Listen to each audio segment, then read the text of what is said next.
Oke guys, kita masuk di draft pick antara RR Kiyoshi melawan Alter Ego ya. Lawan Geek Fam guys. Di Geek Slayer ini ya.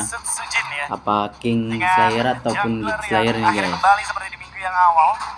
Kali ini dengan Zushin Fan yang ditutup juga. Suyo masih open. Jauhead juga ditutup, berarti menandakan kalau misalkan Suyo diamankan tidak akan ada Jauhead sebagai follow up. Kita lihat dari sini di Coach Cashew ngeband ke arah Paninya ya, dan Susin, dan di arah Geek Fam dengan Coach Bluffy ini ya. Apa? Bluffy dengan Matilda, Joy, dan apa itu guys? Menurut kalian menang mana nih di game pertama ini guys? Apakah week 3 ini akan menutup seperti week 1 atau week 2 ya? Karena week 1 kemarin 2-1 semua ya? 2-1 semua, week 2 2-0 semua. Kita masuk di game ke-1-nya ya. Belum tentu. Dari Granger. Grangernya lepas. Oke, dari Gfam langsung pick Loi ya di awal, dan RR Kiyoshi ada Granger dan Suyo guys. Apakah ada pertukaran yang adil? Maksudnya yang setara nih yang bisa diambil sama Geek juga? Chow. Oh, Chow. Ya, Chow untuk screening. Atau mau langsung bermain ke area dari jungle. Menurut kalian menang mana nih? Hanzo? Kalian bisa tuliskan di kolom komentar ya guys ya. Oke, ada Hanzo dan Moskop, ngeri sih ya Hanzo ini ya. Tapi RR Kiyoshi tetap bisa ya counternya ya. Ada Hanzo, Moskov, dan juga Loi. Ini combo Hanzo Loi juga menarik ya.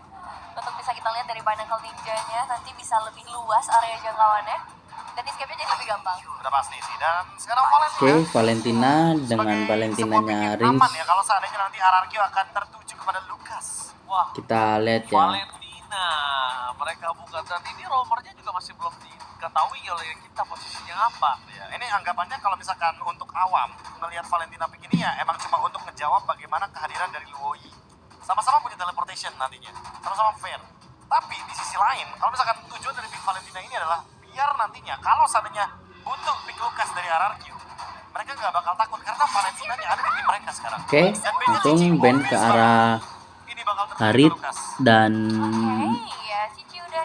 Cici ya. Dari Geek tutup dan Franco-nya Idok ditutup ya guys. Dari Japan. Apa-apa ada Franco Idok, tapi nggak boleh juga ada Tigreal Idok. Sama aja sih ya. Atau Chow Idok. Emang Idok ini masih banyak sih ya hero-nya Idok, dari Tigreal, cowoknya dia juga ngeri. Wah, cowoknya di band juga ya dari tim RR Kiyoshi. Ingin menghindari metode pick off ya, karena mungkin dengan adanya Chow, Baloski akan sangat mudah untuk melakukan screening, dan itu akan merepotkan kubu teman-teman dari RRQ, karena mungkin nih hero-hero yang ingin diamankan RRQ adalah hero-hero tipe ganker. Masih ada Jauhead. Masih ada Jauhead? Enggak, udah di ban di awal. Masih ada Jauhead ketika kalau tidak di ban. Kalau nggak di ban ya. Kan? Nah, karena mau Jauhead ini di ban, jadi mereka terbuka lagi untuk Chow. Nah, Chow-nya di ban, terbuka lagi untuk Tigreal sekarang. Tigreal di ban. Nah, ini baru. Siapa nih berarti yang tersisa? Sesuai prediksi dengan Tigreal yang di ban. Tergantung apa yang mereka ingin mainkan. Ini kalau misalnya ada satu hero yang udah cukup jarang digunakan, tapi ini cocok banget kalau ketika ngelawan Loi tiba-tiba. Apa? Oke, Gatot Kaca. Atlas. Udah lama sih emang nggak lihat Atlas. Yes ya, Atlas udah lama ya nggak kelihatan di MPL season 15 ini guys. Ternyata menuju ke arah Gatot terlebih dahulu. Dan di kanan juga nggak bisa. Oke, menuju ke arah Gatot Kaca. Kaca. Bisa di copy sama kiri, kalau di kiri bisa di copy sama di kanan. Yang kiri yang harus lebih hati-hati. Hati-hati yang kiri. Karena lebih berbahaya sih jatuhnya. Nah, tapi kalau di kiri kayaknya masih kurang fit, karena kondisinya Atlas yang tersebut itu bisa menghindari dari Suyo. Jadi nggak fit, jadi kayak agak sia-sia aja pakai Atlas buat apa gitu, for nothing. Dan wow, lu dan juga Khalid, emang sih mereka butuh untuk yang cukup tebal ya. Mengingat tadi juga di regionalnya langsung diambil di awal. Oke, ada dan lu menjadi satu badan Chow yang sama benar-benar powerful tadi tangan Luke sih luar biasa banget ya. Kufra juga boleh nih kalau misalnya mau main Kufra di sini. Ya, Kufra bakal jadi good option sebenarnya. Tapi ternyata memilih ke arah Badang Gatot Kaca ya. Di classical combo. Dimanapun area of effect-nya akan sangat-sangat dominan sekali dari RRQ. Tapi kalau kita ngomongin poke damage, ini kekuatan dari Geek Fam bakal kuat sekali sehingga akan ada kecenderungan perbedaan dari segi drafting phase. Ini adalah drafting phase yang unik. Yap. Poke versus team fight. Cukup berbeda gitu ya dari kedua belah tim ini. Tapi kita bakal lihat nanti hasil seperti apa. Oke, di pertama. kita langsung aja masuk ke lane outdown ya. Menurut kalian menang mana nih? Kalau gak sih RRQ Yoshi ya. Oke. Kalau menurut Kevin, draftnya lebih ke arah yang mana? Wah, aku karena Geek sih untuk game yang pertama. Kalau Profesor, aku merasa kayaknya lebih kuatan Badang dan Gatot. Badang dan Gatot. Dan Badang ini dia, dan Gatot dua pendapat yang ya. berbeda. Indo Apakah sama Geek Fam akan tetap dengan Dairen, Geek guys. Slayer atau RRQ Yoshi dengan Geek Slayer? So, mari kita menuju ke line up dan MPL Arena. Mana tepuk tangannya? Let's go to the line of down. Oke, pertemuan Hazel yang kali ini bisa kita lihat lagi karena terakhir yang sempat dimainkan oleh Arki ada di tangan Hazel juga karena Hazel hanya Oke, Hazel ya. di atas tapi ada sekarang bakal dihadapkan dengan Dairen seorang dengan Suzuki yang membawa Sayo tapi Toy. No. Almost is never enough. Lihat, bahkan habis saja diamankan first blood secara bottom lane untuk Toy seorang Toy. Granger apa Flicker mau ya nggak mau hari ini, dikeluarkan, guys? tapi sedangkan di depan sana Indo Apakah mau dia nggak mau berulah langsung di mereset game ini? dan melakukan sedikit cover terhadap seorang Toy. Sekarang Toy mau di sini Toy bisa dimakan karena meski kondisinya masih memiliki flicker. Ya masih ada flicker, masih cukup aman seharusnya untuk di awal meskipun informasi terbilang cukup mahal, Prof. Oke. Untuk sekarang hidupnya tetap berbeda dengan kompulsif ya. Dan Baloy ternyata yang malah ke-trigger dari segi flickernya. Sehingga di early game seperti ini cukup merugikan bagi teman-teman Geek Farm ketika mereka harus kehilangan satu battle spell-nya tapi bertukar dengan Toy yang nanti mungkin di menit yang kedua sudah akan kembali lagi dengan flickernya. Alright. Tapi kalau ngomongin ke arah flicker di saat nanti mereka akan berdebat ke arah Turtle, untungnya tidak ada god laner yang biasanya langsung ikut ke arah team fight, Profesor. Iya, walaupun arus sungainya menuju ke EXP ya. Yes. Dan buat sekarang juga di 2 menit yang pertama kita bakal melihat hidup yang cukup aktif dan Suzukin. Oke, belum yang juga ada bisa dibilang sedikit bakal cukup pertempuran ya. stabil. Dan secara prediction, wow. Goni versus everybody. Tapi kali ini Aetherna bersama dengan Nevin, ya kan? Tapi Toy sudah memiliki ke arah flicker. Buat dirinya harus bertahan sedikit. Sedangkan freeze-nya? Iya, freeze-nya itu. Sedangkan Gop, apakah yang diberikan oleh seorang profesor sebagai Menurut kalian di game pertama ini menang mana, guys? option kalau Gop langsung balik lagi seperti itu akan diambil, Profesor? Ya, harusnya sih, Kita karena sih beberapa kali kita RRQ melihat Yoshi ya, kayak guys. kalau kita Kuat kurang kayaknya badan itu Badang bakal sama kurang Gatot seperti katanya. Oke, Maybe dan Avoy standby di arah bottom lane berhasil dapat 1 poin kill atas seorang Boy. Apakah akan ada pertukaran dengan adanya sosok Turtle atau bahkan tidak ada? Dan kali ini Turtle diamankan tanpa ada sedikit pertukaran. Seketika para pasukan dan tim RRQ mereka melakukan dominasi menuju ke arah Purple yang dimiliki dari seorang Geekfam. Dan nampaknya di sini Geekfam harus kehilangan Purple-nya, Remy. Iya, kehilangan Purple, kehilangan Gops juga tadi karena ya ada satu kejutan lah yang diberikan oleh teman-teman dari RRQ. Dan bisa dibilang sebenarnya kalau menurutku ya ini keuntungan masih tetap buat RRQ. Mereka bisa nutupin kerugian kehilangan Toy. Ya ini jatuhnya benar-benar kayak pertukaran yang sangat tidak adil sih walaupun dengan Toy ya. Iya. Karena mau gimana pun Toy akan tetap kegendong dengan adanya pertukaran dari segi Turtle dan juga gold sharing. Oke. Emang Kingdom just being Kingdom. Lihat 88% tanpa ada sama sekali Masih kasih belum nafas ada, kepada fans masih Geekfam. Oke. satu Buat sama kalian ya. para fans Geekfam, jangan lupa untuk dukung Geekfam. Di kolom komentar ada voting. Kalian bisa Untuk dukung semangat ya di karena kolom memang komentar. ya, Nanti tidak kita mungkin sejauh ini voting pun ya masih bisa dibilang antara cukup RRQ aman. Yoshi dan Geek. Apalagi dengan kombinasi yang dibawakan Lui dari seorang Apakah akan Avoy menjadi dan mixing Oh, player baby. ataupun Instant pick off terjadi membuat perpasukan tim RRQ Big berhasil player, poin ya. kill tapi Aboy di sana dualitinya belum terlalu maksimal membuat perpasukan dari tim Geekfam mereka tanpa pertukaran sama sekali dan plus 1 Toy di arah bottom left ke defensif dan gagal. Toy tetap harus terbakar tapi Kadera tidak ada jalan untuk pulang. Barter yang cukup mahal plus Paloy segini tangan dari Rich tidak bisa dihitung Seru ya, oleh guys. keuntungan karena sudah terlalu berlimpah, Profesor. Keuntungannya berlimpah ya. sangat menguntungkan bagi bagi RRQ. Wah, Dari berlimpah banget sih. RRQ. Karena mereka mendapatkan banyak sekali. Mendapatkan Dari Kingpin jungle-nya berhasil, Make juga tumbang. Bahkan jungle lah ya. bayang-bayang dari Dairen sekarang yang mencoba untuk Ini mengganggu bencana. dengan ini bencana. Iya, dan dua flickers itu juga lumayan mahal banget ya yang bisa dapetin tadi dari Baloyski dan juga Kadera semuanya keluar. Dan kalau ngelihat objektif, ini kemungkinan besar memang bakal jatuh ke tangan teman-teman dari RRQ Hoshi. Ngelihat mereka sudah mulai bakalan set up juga kok. Dan nanti Indonesia melawan Bahrain ya mata-mata guys ya. bagi pemain defense. Tapi Tahun tidak ada depannya. flicker dari seorang Baloyski, tidak masalah karena Gops akan masuk ke arah depan. Masuk menjelaskan Susuji, tapi lihat. Susuji from Susuji ya guys. Wah. Para pasukan dari tim RRQ mereka tidak kenal diam. Dan ini dia, Tour and Travel. Kali ini berhasil memancing satu korban saja. Hanya ada Idok yang menjadi korban bersama dengan Susujin. Karena Rins, Tour and Travel imitasi berhasil memulangkan Dairen. Wah, tapi hilangnya dua pemain ngasih kesempatan juga ya seharusnya buat Makers dapetin satu orange buff tadi. Ini ada pencurian yang cukup menarik ya, karena tiba-tiba dengan adanya keuntungan yang didapatkan dari RRQ ternyata ke stop semuanya karena ada Keuntungannya pencurian dan dipegang poin dari kill. RRQ Bahkan sini, Idok guys. jadi tinggalkan tadi dengan adanya diversion. Gila. Tumbang 2 kali. Mundurnya jauh banget. Di menit 5 loh dia baru bisa dapetin Hunter Strike. Tapi lihat, Mekis di depan sana akan membalikan keadaan dan seorang Dairen. Dan itu dia, where are you going Mekis? One by one situation dari Dairen kali ini. Mencoba untuk mendapatkan satu poin kill. Dan killing spree is real. One by one situation yang gagal didapatkan dari seorang Mekis. Ini agak cukup berbentur berbanding terbalik dengan Susujin. Walaupun dia sudah tumbang 1 kali, tapi Mekis 2 kali. Dan yang jadi masalahnya Dairen juga dapetin banyak banget ya. 3 Halo, poin Nico. eliminasi sejauh ini. Dari sisi XP ngebuat harusnya XP lane-nya lebih bebas lagi. Ngebuat juga dari Gops akan sedikit kesulitan karena bakal ada tanggung jawab yang lebih besar nanti di arah lane. Oke. Jangan lupa ya, ini diversionnya. Oke, diversion dan Halo, Kadera Nico. surprise. Oke.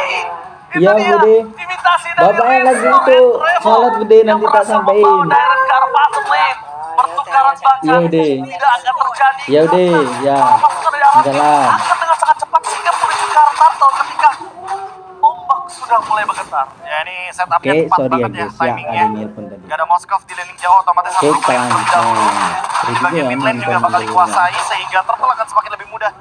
Apalagi sekarang Nanti Idoknya kita udah lebih siap bakalan nih live harusnya streaming dengan ya adanya di AOG After of Guardian. channel kita Dimana Dairen juga Sport sudah ini. siap di depan. Ini Baloyski aja ditabrak sama Dairen itu nggak masalah. Udah lihat itu Kalian dia. jangan Coba lupa dipaksa. untuk like, Target subscribe, Sugar sama dan Susujin. nyalakan Dia bisa tombol besar. loncengnya, guys. Mekis sedikit terlambat. Aduh, Retribution dan dampaknya kali ini. Retribution is Aduh. on point di tangan Mekis. Berhenti Jangan sejenak Mekis dari ya. sosok seorang Kalah Susujin yang bahkan Susujin ya. Retributionnya tidak kuat sama Baterainya. sekali Profesor. Ini combo Luoi dan juga Hanzo yang cukup menegangkan. Apa taraf kalian for nothing? Idok nampaknya tidak bisa mendapatkan apapun. Dan mereka harus mundur karena Baloyski berhasil mengusir mundur para pasukan dari tim RRQ, Nevin. Iya, tidak sempat untuk keluar tapi Makers masih mencoba untuk maju lagi. Almost is never enough for Idok. Idok masih bisa selamat jawanya. Dan bahkan para pasukan dari tim RRQ kali ini mereka hanya memberikan sedikit getaran. Dan itu dia permainan Loi dan ada MPL ID Extremer. Silakan Nevin. Wah, ada Bang Age yang kali ini bakal ada menjadi Age, guys. analis dari ya. match kali ini. Halo Bang Age, dan kita bakal melihat lagi ya untuk dari Kick Bam dan juga Argyoshi. Karena sejauh ini Valentinanya lumayan banget buat bisa meng-cancel semua pergerakan dari Geek Fam. Sama-sama bisa manfaatin teleportation-nya dengan baik, tapi tetap harus hati-hati dengan kehadiran dari seorang Makers. Karena ya tadi ya, objektif ini bisa banget ya sama Makers. Seru ya Apalagi buat pertempurannya. sekarang udah ada orang yang terangkan dia. Apa terjadi dibuka? Gak ada jalan untuk pulang dan bahkan saya juga menjadi korban berpasukan dari tim Kickbam. Meanwhile, sebelah sana Mekis bahkan coba untuk membantu menggunakan Susujin. Coba untuk menghindari damage yang telah diberikan. Tapi nampaknya Tyron berhasil membuat semua para pasukan dari tim RRQ mendenial dan membuat tim Kickbam kali ini punya space dari top lane atas Kadera. Dan tidak bisa dibiarkan begitu saja Kadera dengan Moskovnya. Tidak bisa kita pungkiri permainan yang luar biasa. Ayo, Tapi terlalu kemana sakit. kamu? Siap. Moskov. One by one situation dan itu dia. Almost is never enough. Dan Baloyski selalu menjadi penjaga hati dari para anak-anak Kickbam.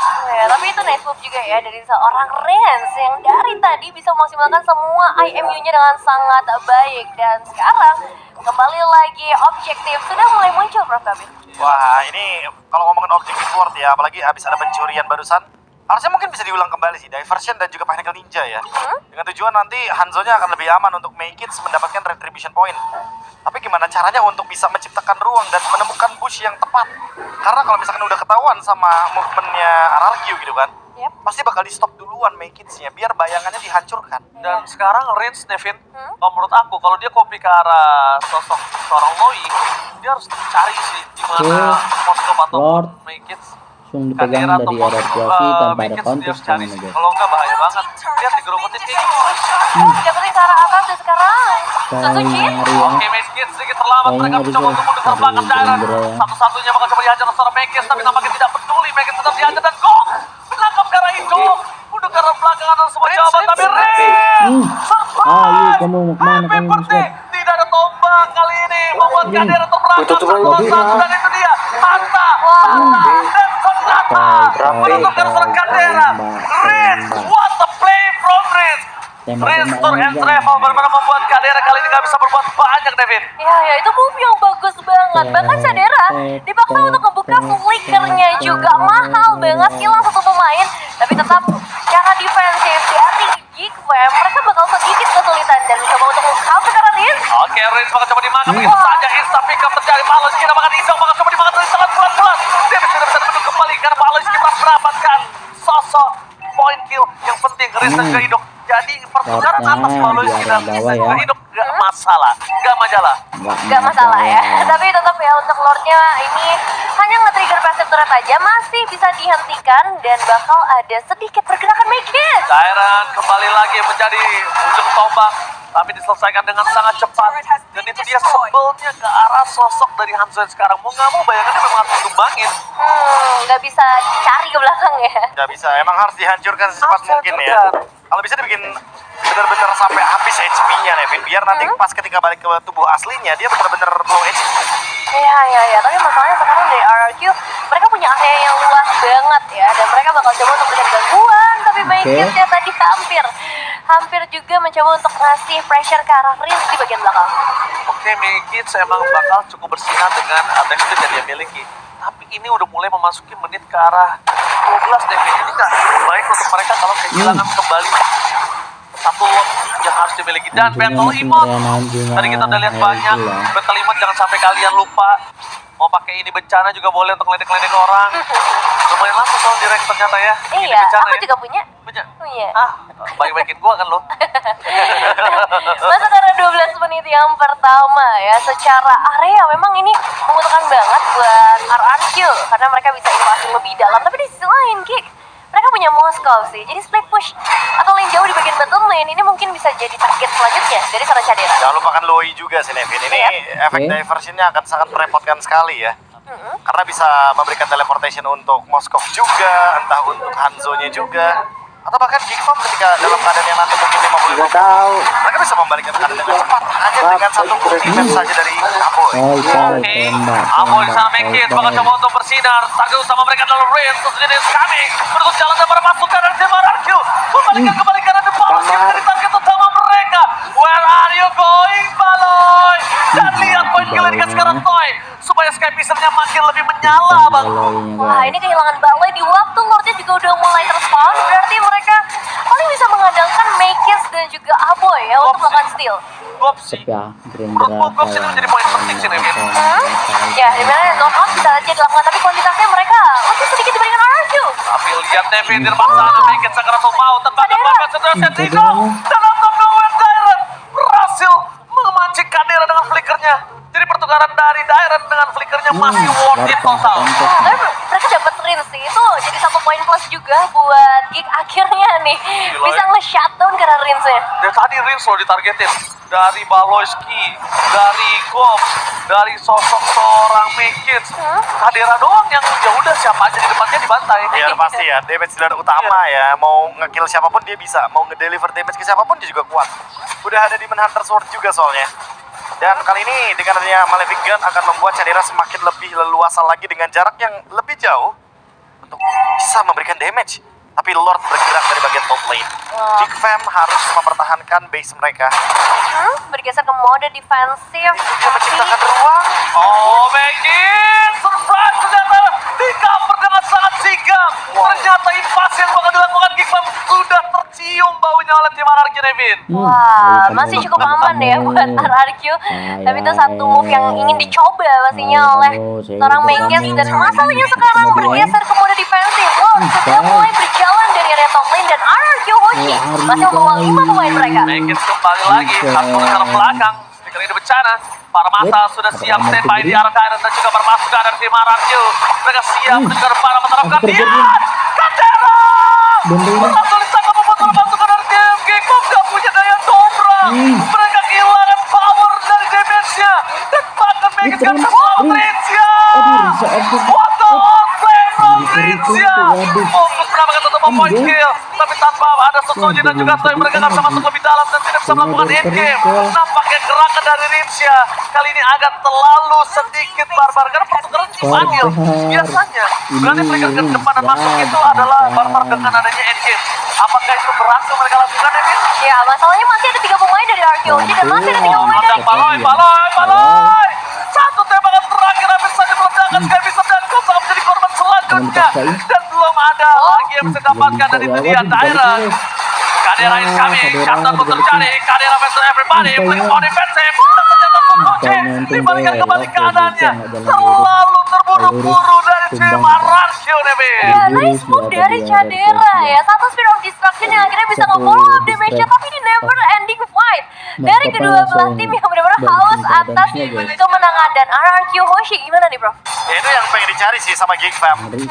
Mungkin gerakan-gerakan RRQ yang seharusnya tidak dilakukan. Gerakan-gerakan tambahan. Ya biasanya RRQ kalau udah 2 tumbang, poinnya sama ya kan, kuantitasnya sama, mereka mundur.